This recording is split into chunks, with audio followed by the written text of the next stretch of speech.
Hello folks, and welcome to a quick little tutorial here. Anybody who's gotten into Warlord Games Bolt Action, or I think possibly even Conflict 47, may have seen these packets included with vehicles. This one came out of my Soviet Army starter set, which included a T-34-85. And you may be wondering what these are for. It's not really specifically stated anywhere I can see in the instructions. There's no assembly guide. They kind of just threw it in without much description. So what I wanted to do is to demonstrate what these are for, and how to make them, and hopefully how to make them look good. So the intention of these packets is as damage marker tokens for vehicles. And this is a fairly classic way of getting burning flame effects in a hobbying environment. So what you have here is some different colored wools and 3 bases for applying them. Now, some people will replace these with small metal washers so that they can sit on the tank quite nicely. For myself, what I'm going to do is I'm going to use the same bases that I'm using for the army itself. These are trench bases from Elric's Hobbies, and you will have seen them on one of my other tutorials. If you're interested in getting some for yourself, then I would suggest using the affiliate link that I have in the description below. That can get you 10% off of your order, and it also helps out the channel. So it's something I'd ask you to consider if you're interested. Part of the reason why I'm using these is because I feel like it's kind of thematic. I can just set them down next to the tank and they'll fit in with the theme of the army. But also, they are, a couple of these are actually craters, which fits quite nicely with ordnance or something landing on the tank. And just representing it as adjacent to it. So that's what I'm intending to use instead of these blank MDF discs. If you want something that sits on the tank, I'd really recommend small metal washers. They work really well. Now, for adhering the fabrics or the wool to the bases, you have a couple of options. You can just use some PVA glue, Elmer's glue. It's all the same kind of stuff, just standard, PVA adhesive, or you can use some super glue. Now, each has its pluses and minuses. The PVA glue gives you a little bit more time to work, a little bit more forgiveness, and it's a little less likely to show up. But for the purposes of this, I'm actually going to go ahead and use some super glue because I want a really nice strong bond, and I don't want to have to worry too much about kind of it coming off over time. So we've got 3, well, this is kind of a collection of different colors of wool, but then we've got a gray and a black as well. So these are meant to represent the fire. So you've got the flames itself. They're coloured in various hues, just because this is actually what tends to happen when you've got these kind of dirty fires burning from a vehicle. There's lots of different flammable elements, plastics and oils, etc. So that's what that is. Then you've got grey smoke, which is kind of clean, and then this black, which is the kind of sooty smoke that you get from burning oil, which happens a lot with vehicles. So we're going to kind of combine these 3 elements to try and give ourselves a realistic looking flame effect. So what I'm going to do is I'm just teasing this out, opening it up a bit, and I'm going to tease it into 3 roughly equal pieces. They're going to be slightly different colors. That's okay. I'm trying to mix it up a little bit so that they're not all a single color. So they're not quite the same size, but that's fine too.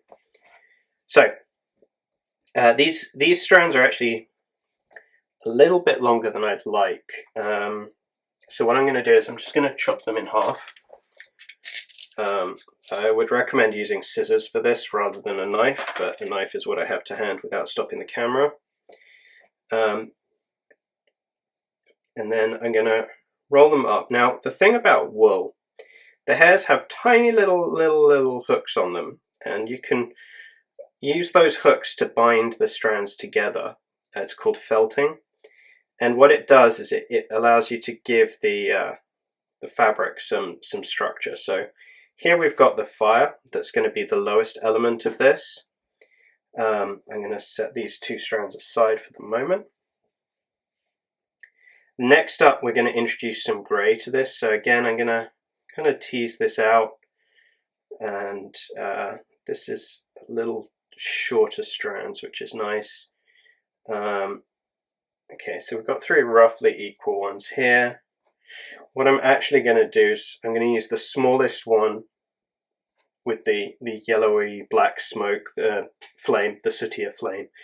And then same thing again with the black. There's only a small amount of this black, so what I'm going to do is I'm going to tease out a little bit for this one, a little bit for the other fairly clean flame, and then more for the dirtier flame. And again, what we're trying to do here is introduce the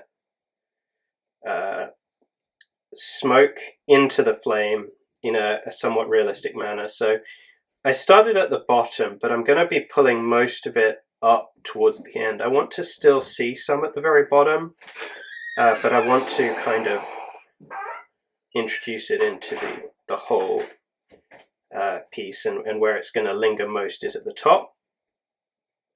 And then the black is the kind of sooty piece, and for this I'm going to try and spread it out a little bit, wrap it around at the top. I don't have as much to work with this, so it's just going to have to kind of incorporate it as best we can into the whole, and just kind of rubbing those fibers together, teasing them apart, rubbing them together, spreads everything out. It gives it that kind of effect that we're looking for of the elements binding together and mixing together. So there we go, we've got our first one. Just take a little super glue. This is very thin super glue, and I'm just going to sit this on there. I'm not going to press it down too much. I do want it to have a decent bond. Be careful not to touch your fingers to the super glue directly, because if you do, it's going to be very difficult to separate it all out. But there we go, just got to let that dry, and that's our first one. Alright, so now I'm going to work with the sootier smoke here, and I'm actually going to cut this piece into 3 for the flame.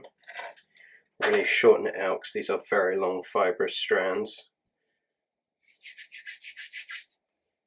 Alright, start felting it together, hooking it all up. Fold it up at the bottom. Really want to break out those strands and kind of cross-link them as much as possible. Alright, keep it somewhat bound at the base, but you can open it up more at the top. If you have a hairbrush is a great way of splitting out the strands and breaking up the structure. Okay, and once again, what we're going to do is open this out, fix it from the bottom and draw it up. And then we've got the blackened soot smoke that we're introducing from the top. Felt it all together. And there we go, we've got another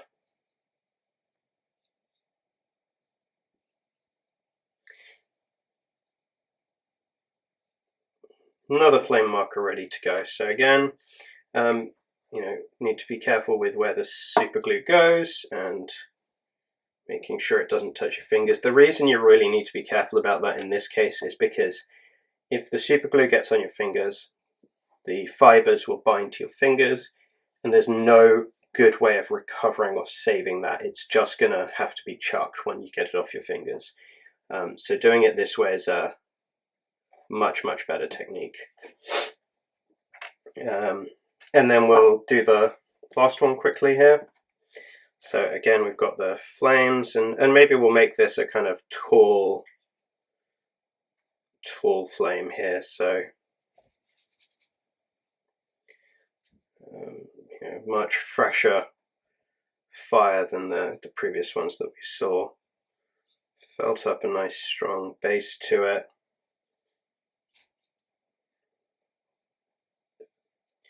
Tease this out. I'm actually going to do this a slightly different way because I want the smoke much more focused at the top. So we'll do this and we'll roll it in.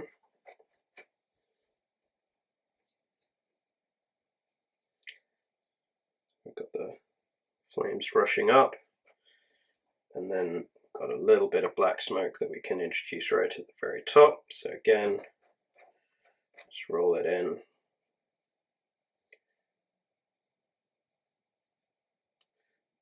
Try and mix the weaves together a little bit. Now, I don't have as clear a place to apply the glue this time.